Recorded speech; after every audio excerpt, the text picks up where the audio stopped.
बाकी नहीं का के छौरी डीजे विकास बाकी नहीं का सीतामढ़ी। पाके भतरा के गे छौरी तू तो हमके भुला दी हले। पाके भतरा के गे छौरी तू तो हमके भुला दी हले। ससुरा में गेले फोनो न कहले, ससुरा में गेले फोनो न कहले, सचो रुला दी हले। पाके नहीं का के गे छौरी तू तो हमके भुला दी हले। पाके भतरा के गे छौरी याराबा के भुला दी हले। बाकी नहीं का के छौरी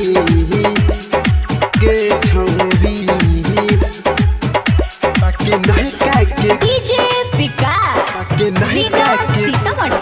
के छौरी आप सुन रहे हैं अमृता म्यूजिक की शानदार प्रस्तुति। बाकी नहीं का के छौरी। अरे कोई प्यार जहनों से ज्यादा तब कहे तोरा दिहलु आदा। छोरा दिहलु बिचवे में हमके तोरा दिहलु नहीं के धागा। कोई प्यार जहनों से ज्यादा तब कहे तोरा दिहलु आदा। छोरा दिहलु हमके सनम तोरा दिहलु नहीं के धागा। खूबे पियता हनी गम में जियता हनी, खूबे पियता हनी गम में जियता हनी, तोरा ला छौरी आगे। पाके भतरा के गे छौरी हमारा के भुला दी हले। पाके भतरा के गे छौरी तू तो हमके भुला दी हले। बाकी नहीं का के छौरी डीजे विकास रीगा सीतामढ़ी। बाकी नहीं का के छौरी।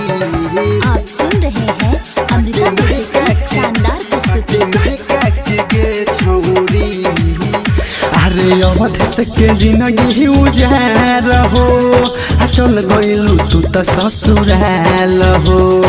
गोपाल रंजितवा के पाके बसा लेलू संसार हो।